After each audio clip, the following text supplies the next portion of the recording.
And there's many achievements and many other wonderful things that I've left out for all of our panelists, but uh, in conserving some of the time that we have, because I want to now jump into actually getting a conversations going. So I'm going to stop my share here and open it up to our wonderful panelists. And we're going to, as I said, be monitoring the chats as well. So please feel free to jump in, unmute yourself, ask questions along the way. We've designed this conversation to be as interactive as possible. So I'll get us going just to throw out a very general question to our panelists. Since the topic is all the issues impacting Mena patients and youth, what do you think, at least in the recent couple of years, have been the most predominant or most important issues that are impacting the Mena populations, particularly youth? So I can start. And talking about youth, I have 3 kids, and they are age from 18 to 28. So there are a lot of issues which are related to the cultural and I will say, and religious ideologies. So these youths are having or struggling a lot because of that. And it results in a lot of anxiety and depression and other things which are related to that. Apart from that, these cultural, I will say, barriers or cultural differences will also prevent them from accessing the healthcare for these issues, because again, anxiety and so in my idea, physical illnesses are the same across all the humanity, but it is basically the psychological and cultural values which are different, which are considered, I will say, problem in one culture, but they are the norms in their culture, and which results in a lot of anxiety and depression and other kind of conflicts among them. I think that's definitely a great point. And to piggyback off of that, something that I've observed too is a lot of those anxieties and depressions often present as physical symptoms, especially in these kids. And looking at also their acculturation and trying to assimilate to the dominant culture, there might be this struggle between, do I bring this up within an office? Is this a safe place I can bring this up? Additionally, like if it's an adolescent who wants to present some of these concerns, families may be in the room with them and they might not have that comfort level to bring up, yes, I'm feeling depressed, yes, I'm feeling anxious, to a provider or to a psychologist or to a social worker with that family present. But it's also that difficulty of navigating the cultural norm of having the family and the collectivist approach to healthcare. Beyond that, I would add that, now we're seeing 3rd and 4th generation, Mena patients, and maybe they've had parents who have been in the U.S. for a long time, right? So their parents aren't newly immigrated like my parents were, and so that experience is different, right? There's still some of the expectations of the collectivist experience that maybe their parents are holding on to, but now they've, maybe they don't have the connections to their parents' homeland like their parents did. So realizing that the conflict in identities, the further along the generations that have lived here, the more complicated it may get for future generations, especially children.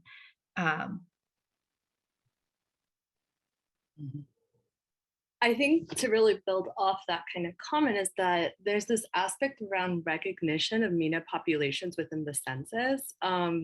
Oftentimes, and what's been documented within the research is that Mena individuals are being classified as white, but their experience is not necessarily white experiences. And what ends up actually happening to these Mena youth, to these Mena families, is that they just feel so conflicted and so overwhelmed because they are being classified in a group that they don't even agree with. So what we're going to be seeing now, or what we're going to keep on seeing, is there's going to be just this huge discord of individuals who are not receiving really good care because they're being classified in a group that they don't even agree with, you know? So let's put it together, everybody, and let's get MENA populations recognized on the census. And Saba makes a great point, because I think the that does come up, right, in the clinics, how we diagnose certain things. Working with a patient who was trying to get diagnosed with asthma, well, they do asthma tests based on race. Well, this person didn't identify as being white, and so now it was just this really conflicting experience for them of, well, what do I have to do to get the right diagnosis? And so, a lot of the research out there is going to bucket, MENA populations under this white umbrella, when maybe that's not the experience of how their diagnoses present, or the access to the resources that they might have differ maybe from the population in the study. So I think that's a great point, Saba.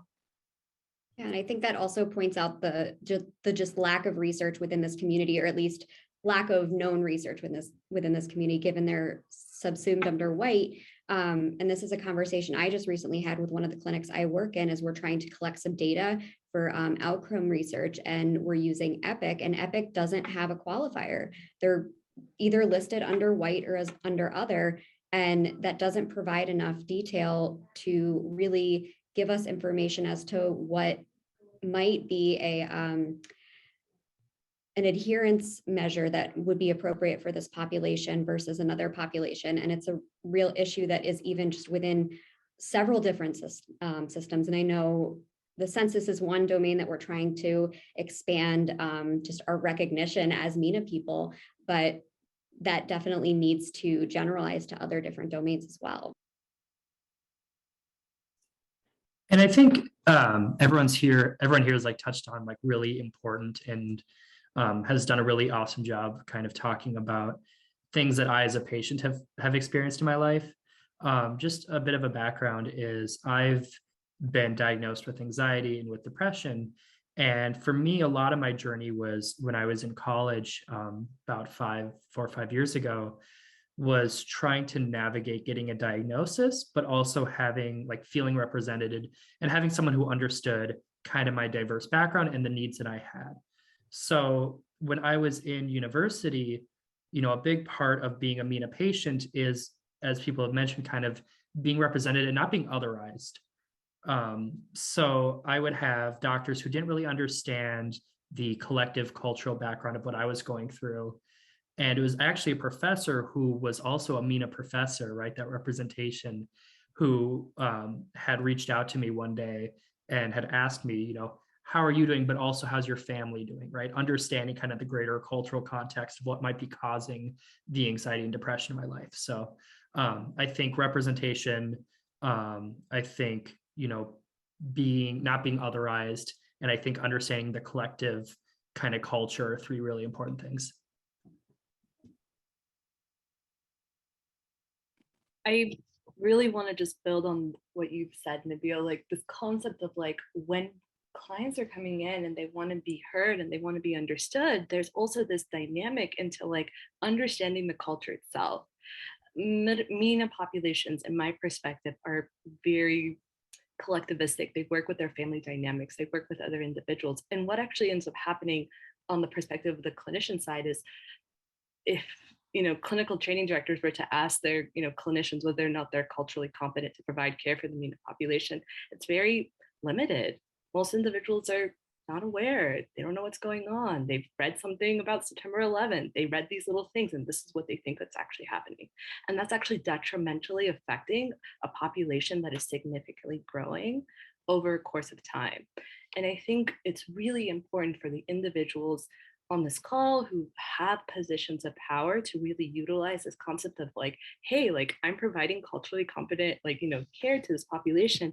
Am I actually including these different groups like, MENA populations, Arab populations, Middle East, Iranian populations, these more focusing on like Muslim, providing care for individuals who identify as Muslim, Jewish, Berber. All these different groups are really important to know about. Even if it's just a little bit, it makes a significant difference for the client's experience as they're coming in to receive care. Because as the research has stated, there is still a lot of stigmatism within this community, and it is important to give them the steps that they deserve. There is one more point I want to make. So it is not only the patient's perspective, but it is also the perspective for us as foreign graduates or as from different cultures.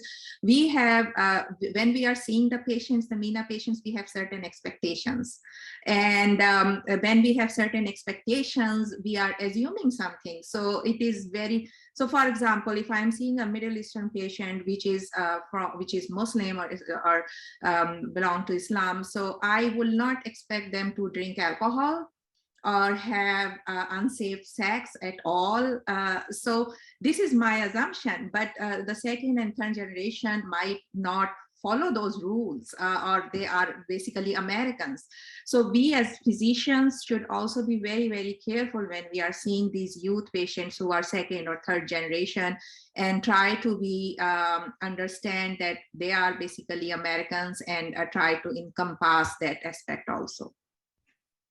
And I think that brings up another good point of the assumption.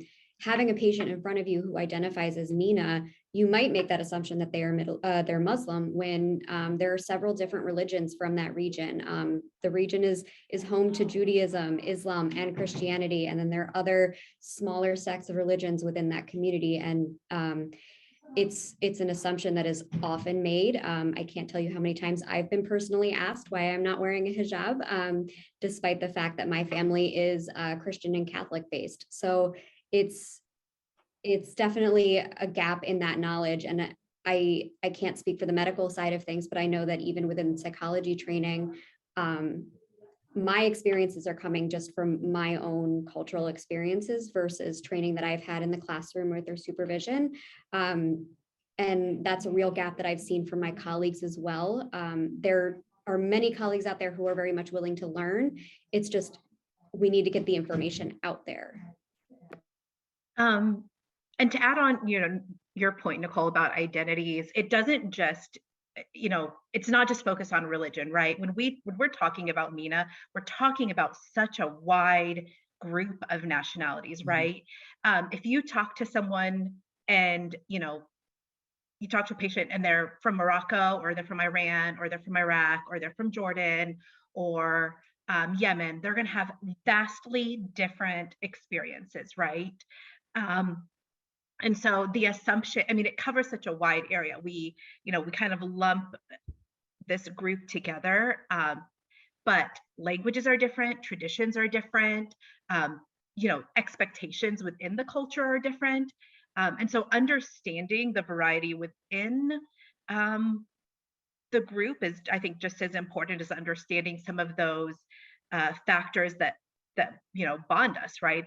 That allow us to connect with one another. There are just as many that make us unique. And so if you walk into the room with someone and you start speaking Arabic to them, but they don't speak Arabic, they speak Persian, you've just created a real rift in that potential patient-provider relationship based on an assumption.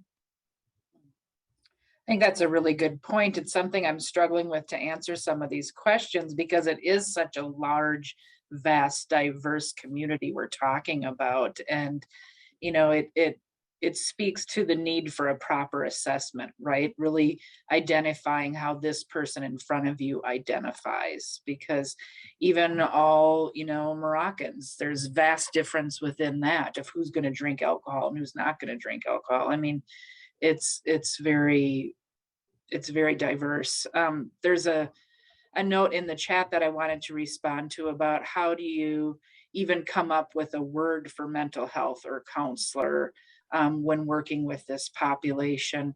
We don't have a whole lot of MENA clients at this clinic, but we do have predominantly Muslim clients at this clinic. So some of this translates over, and it's you know, when we started using the word mental health or behavioral health, we had clients running out the door, right? Because from the dynamics of the East African group we work with, you know, if you're seeking mental health, you're crazy, right? And I see some of that viewpoint leak into the Mena community also, but we had to be very mindful about what we called ourselves, right? We are called wellness coaches here because it seems to be an easier pill to swallow for the majority of people that come in. And then we, you know, really focus on the connection between the mind and body and discuss behavioral health that way.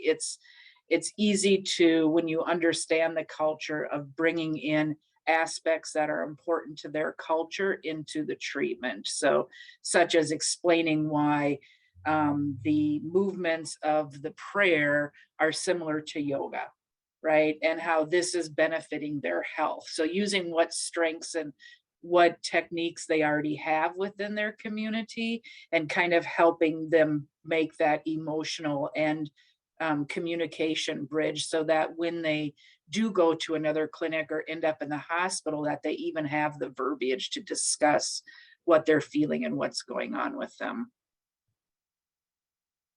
That's an excellent point. And the other thing is that there are some practices, or there are some roles, or there are some behaviors which are norms in their culture. And if you will try to correct that norm and bring or implement the usual rules, then it can cause some problems. So not only talking about the patients, just talking about the residents. So we have residents who are from everywhere in the world. And in some parts of the world, is still when the teacher will come in the room, you will stand up. If something fell down on the ground, you will pick up that, and then you have certain behaviors for those teachers.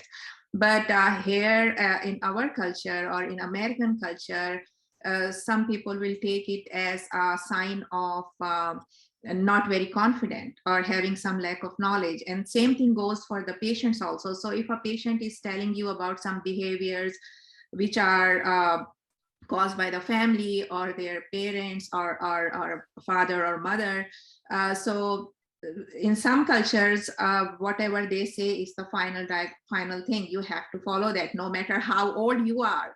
And then there are a lot of interferences which are considered in some cultures are norms in other cultures. So I think it is really important when we are talking to these patients to try to understand what their norms are, and if these norms are affecting their mental health, and then go from there. I do agree what Dr. Siddiqui said. I want to just mention a few things that I do see a lot of Mena patients. And a lot of times I think it's very important for us to understand there's so much cultural differences, and also within the family, because half of the family is more westernized versus the rest of the half, like siblings, are not. So you may see the cultural differences within the same household. Recently, we are seeing a lot of Afghani refugees here, and with their, especially the youth coming in here with everything new, they've been lost.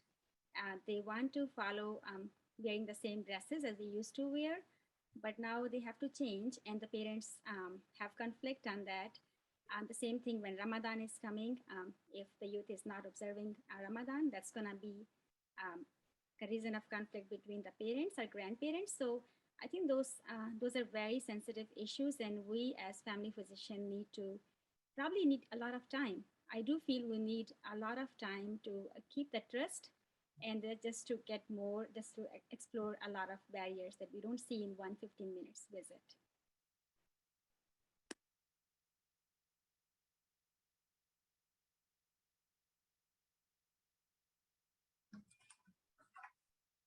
And just to comment on some of the other things that have been brought up in the chat, I'd love to hear what you think about intersectionality and how that's impacted treating Mena patients. Any thoughts on that?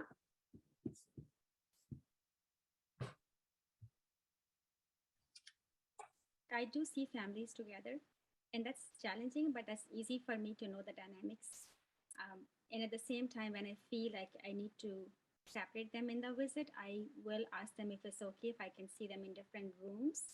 I think just having them, seeing them as a family, I saw a family of 4 yesterday in my clinic, and I have this youth who's been coming and seeing me for the last 5 years, but I just felt like when I was questioning her, the mom was answering, or the grandmother was answering the question. So I wanted to know more from her, but I wanted to respect also having family in the room. So I actually started seeing the grandmother first, and then the mother, and then the youth at the end. But at the same time, I also requested if I can see her separately. I think that's okay to ask, and just to keep in mind that you have to respect having family in the room. You just don't want to go in the room and say, "Can we just see you alone?"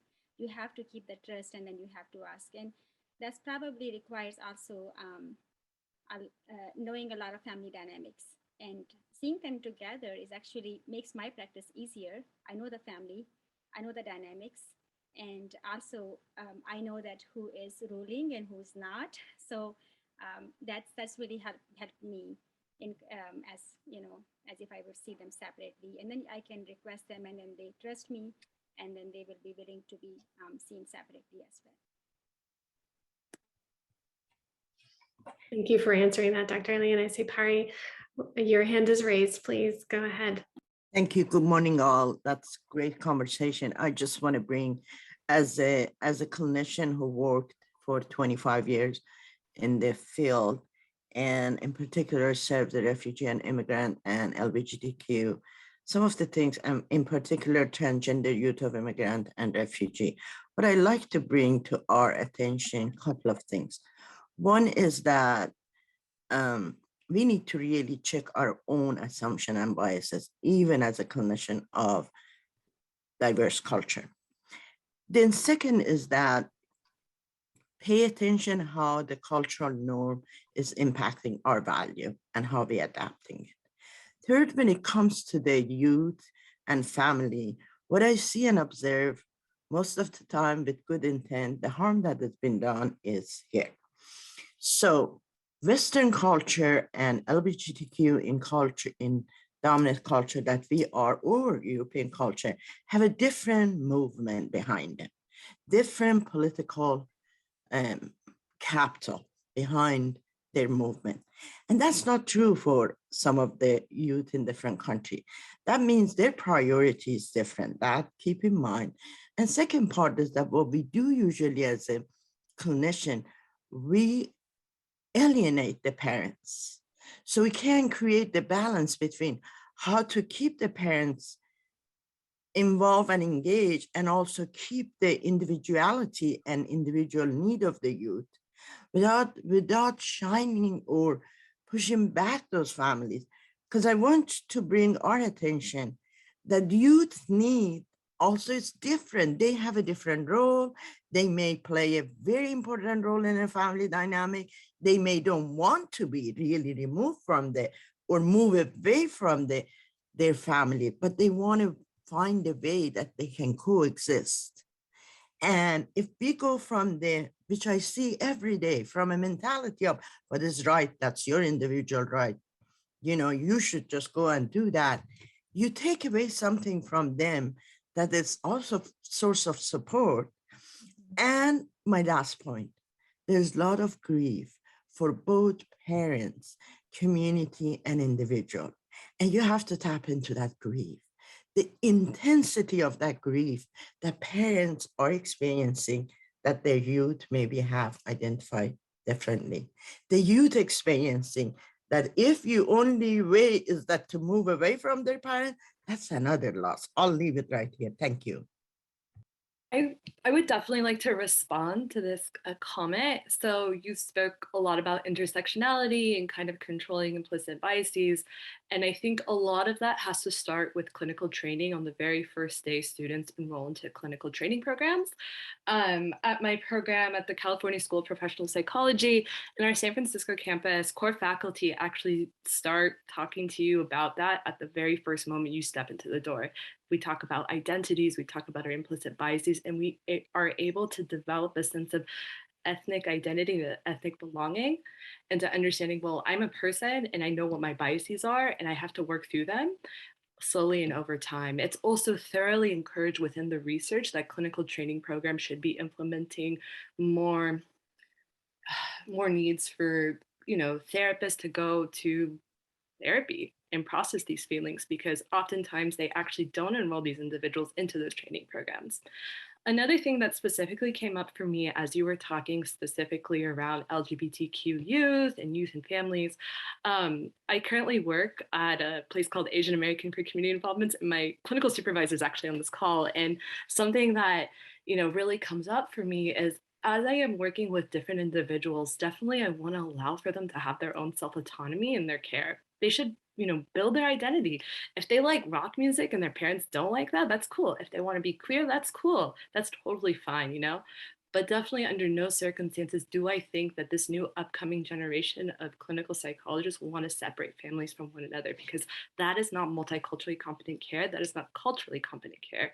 That's not what people should be doing. And if that's the case, then maybe people should start considering other careers in terms of providing care. For me personally, I always believe, like you had mentioned, just really emphasizing and validating your experiences, have their own identity, but build a sense of togetherness, because in the end, families belong together. They need to support one another and they need to make it work. I think you bring, oh, sorry, go ahead. I was just going to say, I think Pari and Saba, you make really great points. And when you were talking about that, I was thinking about the question that came up about the role of intergenerational dynamics and what they play in mental health concerns. And I saw that comment and had like a visceral reaction to it, because with all the patients that I've worked with from Mena backgrounds, there's been this, well, other people just, they would seek me out, right? They would see my picture in the hallway, or they would see my bio on the website and they'd seek me out, right? Because other providers just don't understand what that experience is like. And I think there is this natural bias that in Mena populations, they're heavily patriarchal, and you sacrifice your identity for the family, and that's not true. But that there's this bias, and so it comes across in treatment, and that becomes an experience that a lot of patients, one that I've experienced as a patient myself, right, that until I became a healthcare provider, I didn't know how to fight against, and so it kind of becomes an experience. And I think we are definitely seeing a change in our field now, where we're embracing understanding of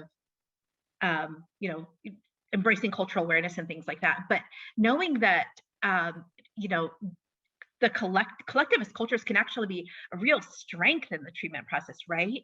Having that family support, families want to stay together, families want to support their children. It can be a true strength that these, families bring in to whatever treatment setting that they're working in, which is a big part of, why my doctoral work was focused on what it was, because especially for children, their parents are going to be part of their treatment process, and they can be a real asset, right? And so it's just about how do you connect with the family in a way that honors the relationships that they have, instead of prioritizing the individual, like Pari mentioned, over the family, right? Both can exist. The needs of the individual to be healthy and successful can exist with the health and the success of the whole family. And thank you, Nicole, for letting me go. No worries. I mean, I have a lot of very similar sentiments, and I think it also comes back to we're treating these individuals in a Western setting.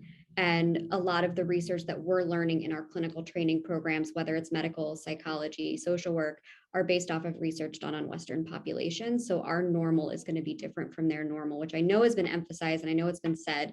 And Dr. Siddiqui even mentioned that the physical symptoms and the physical presentations are going to be consistent across cultures and across the world, but development is going to be slightly different. Developmental norms are going to be slightly different. Developmental milestones are going to be measured differently. And while we by no means as a single human being can learn all of those for every single culture, being aware that those might be some differences that occur, and knowing, okay, is there this difference between, is this difference causing harm, or is it just something that I am not used to as a provider or as a clinician, and I should just maybe integrate a little bit more openness and curiosity versus sticking to the standard that I learned in my program? So just to add, all these points are really strong and excellent. So just to give the example of LGBTQ, so my kids were the one who questioned me again and again this thing, but so I think it is a three-step process because of my cultural background. I need to be careful of my own biases, like it was considered, and I don't agree with certain behaviors, but it is not necessary that I will be judgmental for that. I don't agree with taking drugs. I don't agree with alcohol and so on. So I need to be careful about that. And then I need to, as most of the panelists mentioned, that keeping the family together, because those behaviors may result in neglect. Because the patients are so concerned and so concentrated on getting the relationship back and trying to survive and maybe having feelings of letting the family down also, which is also observed in a lot of patients, that they will neglect their other usual physical symptoms for true diseases, or maybe the simple screenings. So I think it goes both ways again. And Dr. Asaji, you have your hand up. Just want to make sure that you had a chance to comment. Thank you so much. Well, when we talk about family, one of the things that I've seen in our work at the refugee center here in San Antonio is that when most of the refugees come, they don't come all of them in the family. There are times when some of their family members are still left back home. And for that population, like, family is such a big deal, because back home, like, families stay together. So when they come here and some of them are separated, then that causes a lot of anxiety and depression. And we've seen patients in the clinic who will tell you that when I came and my mother was left back home, some of my kids are back home, my mother is still back home, and we're seeing like a lot of anxiety and depression like, they tell you that I'm feeling anxiety and depression because I don't know how to like survive, because family is such a big deal. So that's one of the main things that we've been seeing as well in the Afghan refugees. Like, family is such a big thing for them. So separation causes a lot of issues, basically. How do we define the family? That's different among each MENA patient. So I think what is family? And then family can be like not just the parents or siblings, like immediate family, like here in US. If you ask me, as my family is even my cousins, like their siblings, a lot of it, we have 50 plus cousins in my family. So that is considered a family to me. So you may need to also know that what does it mean by family to MENA patient, and sometimes they are more close to their grandparents growing up versus their own parents, and they're more open to their uncle or aunts versus their mother or father. So I think that's very important to also know what does it mean by family to them as compared to what we just see here, who is our family. And the family is huge, so it's hard to define. So I just wanted to bring up the point. And Nabil, you raised a really great question. If you don't mind saying it out loud, please go ahead. Yeah, absolutely. So, I've been really blown away by, I'm not surprised, but I'm still really blown away by how awesome everyone's points have been in this discussion, and definitely feel, seen and understood as a patient.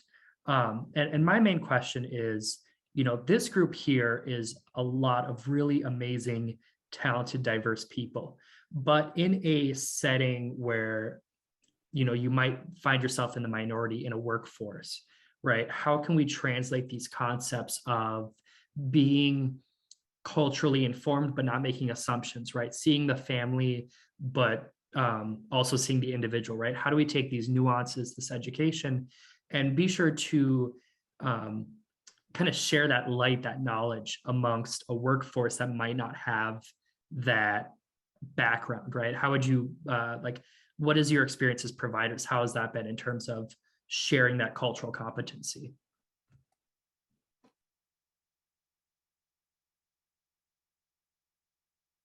So I have been lucky to work with a diverse population, but I think that the solution is to have a lot of conversations in formal and educational and informal settings, developing relationships. This is another thing which happens, that because of these cultural differences and because of feeling judged, the people just shut down.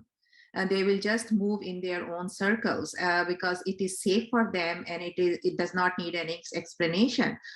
So I think a lot of conversation is needed, and a lot of forums like this is needed. And then we have grand rounds which are every week. So maybe one grand round we can dedicate that. It is for the all Texas, and these are recorded and available on site. So I think that would help. The other thing I want to make a point is that also when these families or whoever is coming with the patient, if there are 3 or 4 people, when they see that you may understand their culture or you are from them, they can try to make a party against the patient with you. So they will ask you to convince patient for not adapting certain behaviors or certain attitudes which they don't agree with. And I have a lot of experiences with that also. One of the things that my colleagues and I did when I was in a clinical setting was we did a lot of what we call peer supervision with one another. And that really helped, right? The settings I was in, mostly immigrant communities. And so my colleagues and I, if we were working with a patient who was from a different background than us, we would just reach out and ask questions about, how do I, say this in a way that's going to, be received properly. I want to be respectful.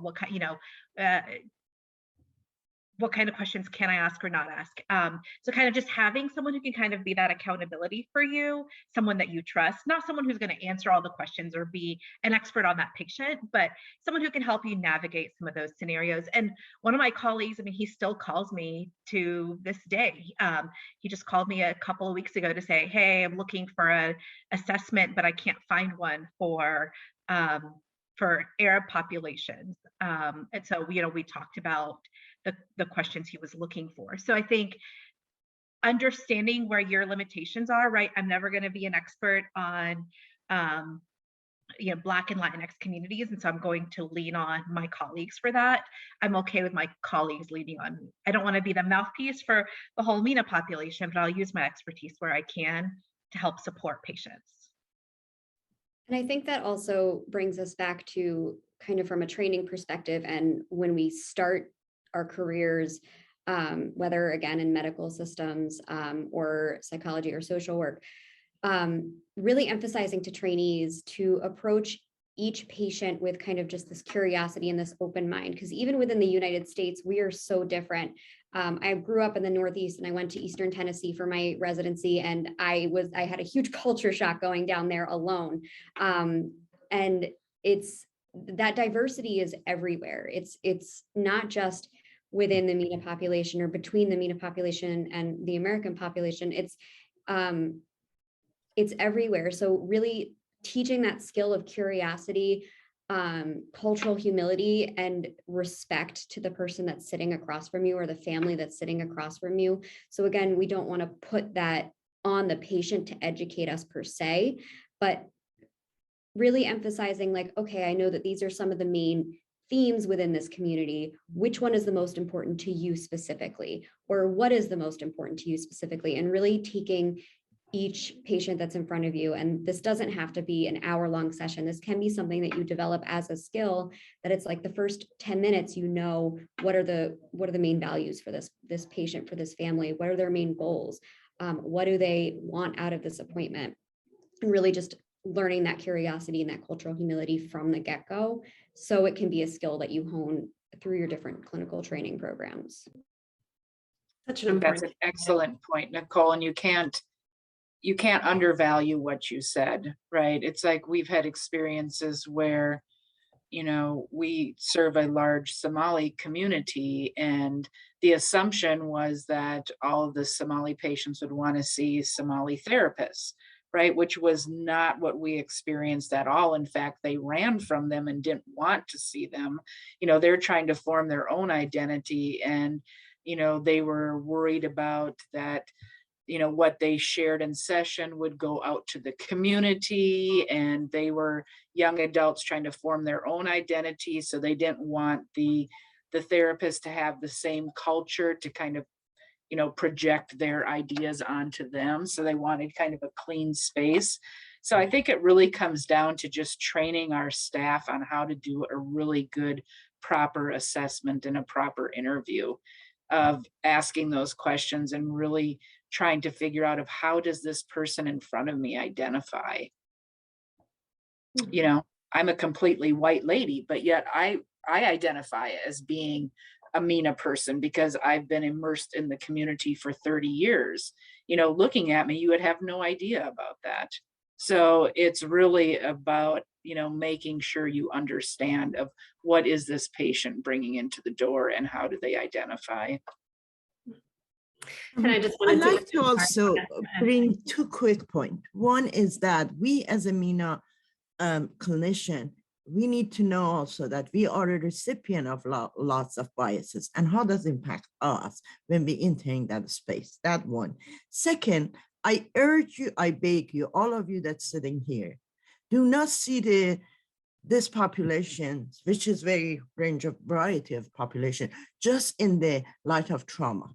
Just remember that they're beside their trauma. They're about their joy. They're about their contribution. They are about their desire to live better life. So stay away just looking at everything that is so terrible and disaster, and everything is not about their anxiety. And I don't like to use the resiliency, by the way. Stay away also using resiliency, because resiliency is tricky. In an equitable society, we don't need to be resilient. We pay a price and cost us our health to be resilient. Thank you.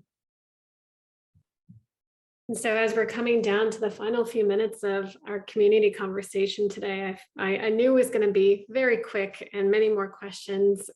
So I'd like to offer anyone to jump in with final points and final questions. And I think Myung and I are also hoping to have a continuation, a part 2, because there's such richness here.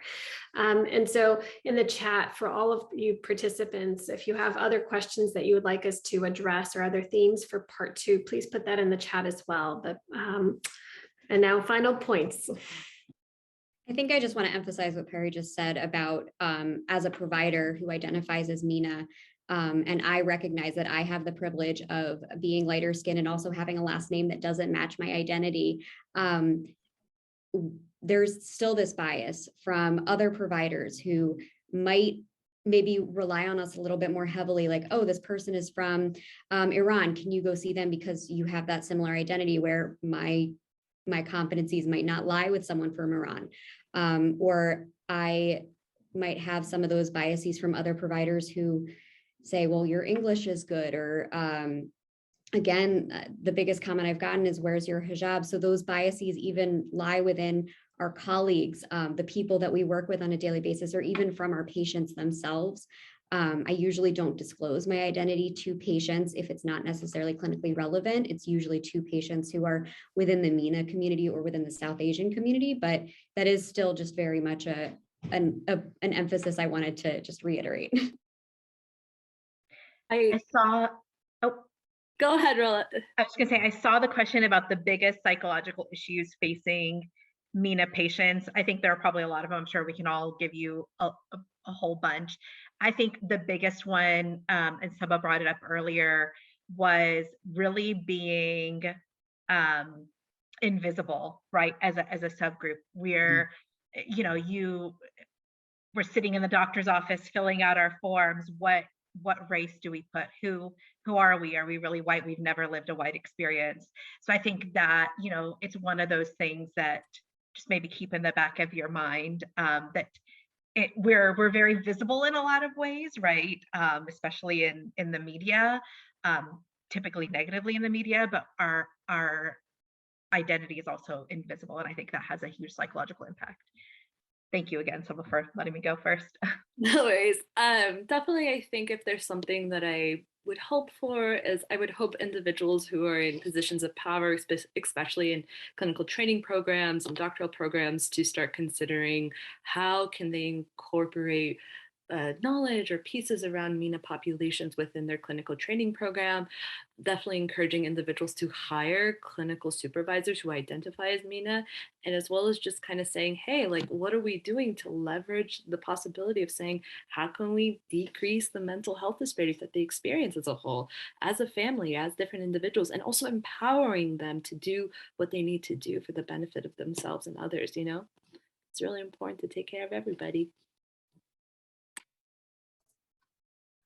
If I can say something really quick here, I think what's important too is avoiding either or statements, right? Black and white thinking. You know, the MENA population in general is a massive one in the world stage. And while we might not necessarily have that representation in the United States, it's still something that as patients, you know, I kind of expect that my provider is informed about a culture of, you know, 500 million plus people and, you know, multiple of very large common religions.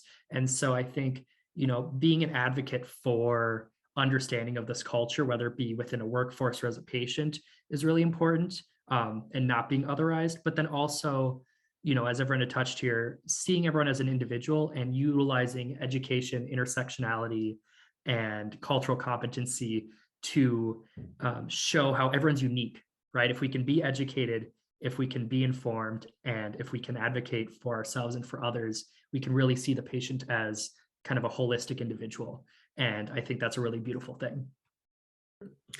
What a wonderful point to end on. And just to be respectful of the time, as I see most of us are getting to other appointments, I just wanted to thank every single one of our panel members.